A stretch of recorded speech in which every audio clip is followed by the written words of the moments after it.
me and my community. But I also know that I am very privileged in the sense that I also have a full-time job, so I don't have to live of my art, and that is a very privileged situation to be in, because I do have friends who they solely survive on their art. So yeah, so I don't know if that answered the question. And then you mentioned you had the privilege of having some really great mentors through your career. Is that still the case in the institution you're with, and whether that affects the continued work that you want to do? Oh yeah, I mean, absolutely. I think, you know, so often we hear the narrative of merit kind of articulated frequently, you know, pull yourself up by your bootstraps, or, you know, we live in a meritocracy. And, you know, often when people say, wow, Sen, you know, you've achieved so much in, you know, your short life or whatever, I say, well, that's because I've had great people and great communities as a part of that. And for me, that is something that I've been very fortunate to, because I've been in institutions and institutional spaces that have really cultivated my interests and my passions, starting from high school. I went to an all-boys, you know, school when I was in high school. And I remember that, you know, when I was 15, I was really into, like, feminism. And going to an all-boys school that was queer, and also, though, I had teachers who were like, instead of trying to kind of push away, or they actually went out of their way to suggest, oh, well, if you're interested in this, why don't you read that? Or why don't you look at this? And for example, I think about a history subject that I did, and it was on British foreign policy prior to the Second World War, appeasement with Neville Chamberlain. And I remember every historian that we read was a man. And I remember asking my history teacher, oh, do women just not write on this subject? Because literally every reading was from a guy. And to his credit, my history teacher said, oh, I'd never even thought of that, and went out to go and find me some scholarship by women. And I think that kind of, you know, mentorship is something that I've really valued and has carried through, luckily, in the spaces that I've been a part of. And now I try, in a way, to kind of reflect that back in the spaces that I work as well. And so it is an enormous privilege, I think, for many of us, you know, queer, trans, people of colour, navigating academic spaces specifically, but other industries more generally, to find those intimacies, if you like, to use that word, professional in that sense, to cultivate you and to reward that. Because I think, you know, if you are in a particular moment or a particular space, it's quite easy to be shut down for the work that you do. And certainly my work, you know, even when I was finishing my PhD in my law school, very conservative law school in Sydney, people would say, oh, are you in psychology? Because I would talk about emotion, not law. Well, I would talk about law, but, you know, I was very interested in kind of the emotional dimensions of what human rights and law reform and things like that. And, you know, for so many people who study, they think, oh no, I can't do this subject, it's too subjective, you know, it's too personal. And there are great reasons for that. You sometimes don't want to do things that you feel really vulnerable in, and you don't want to put yourself out there. But at the same time, sometimes you do want to do that kind of work, but you're worried how other people are going to project onto that.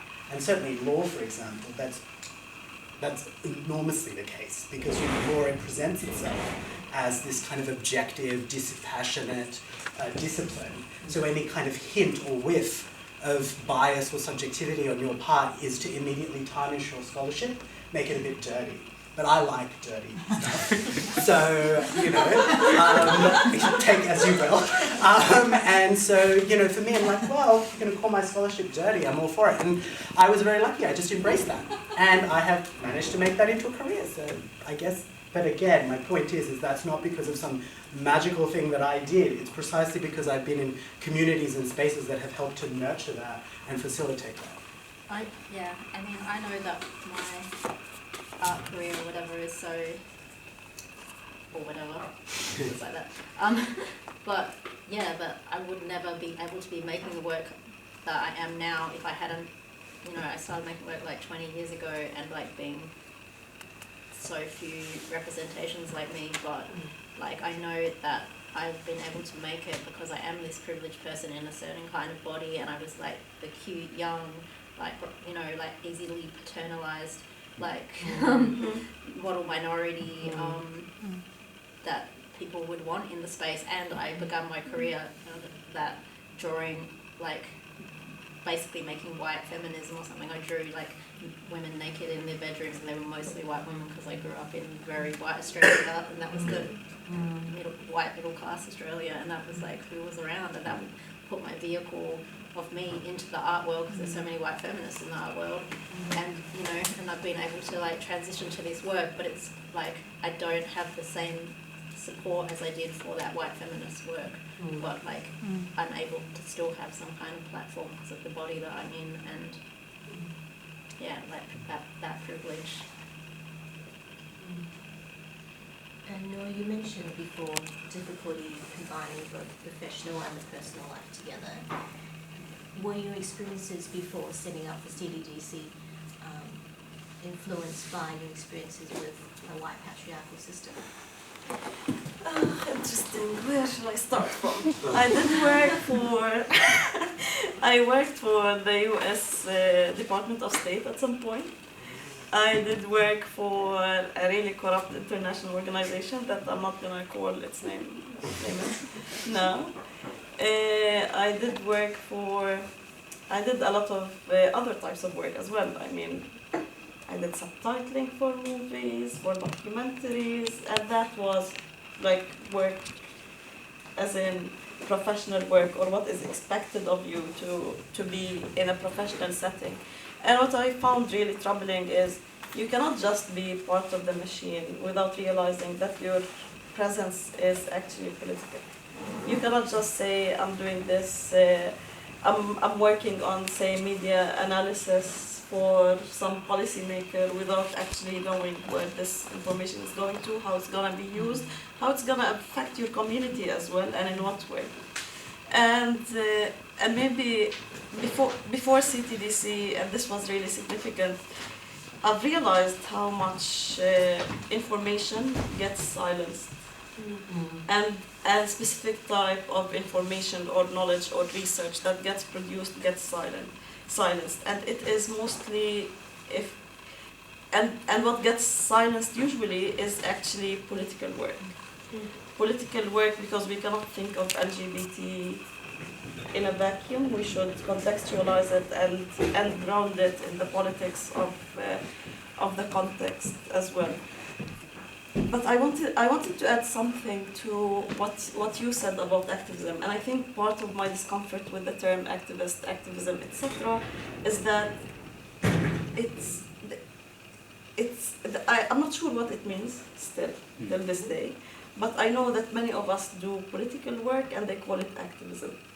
And for some reason, this how can I say, the category of an activist itself is also undermining, because an activist to policymakers is someone who makes noise, is someone who is upset, is someone who is angry, is someone whose work might be respected in spaces like this, but might not if you're talking to at the policy level. And I think we can, and there is something around these stereotypes and the associations, what's associated with the term itself, that also corners the type of work or confines it to specific boundaries where we feel we cannot also penetrate other places to actually make a difference. And this is the thing. I feel that many of us queers infiltrating different mainstream institutions is also useful, because it disturbs institutions from within. It creates a new form of and it's needed. This is the other thing. We do need to start doing that. There is, I've detached myself from academic institutions because I did feel it was personally violent for me to be in that space. And but at the same time, I do encourage people of color, queers of color, to go into these institutions on a stronger footing than was in 2005 at Warwick University, where I was the second only person of color doing race and ethnic studies as an MA, and that program closed down after we finished it. The whole center stopped receiving funding. So, so this is my problem with the word activism. I mean, Undermines. whenever someone puts queer in my biography, I'm like, take it out. Like, I don't want it in there.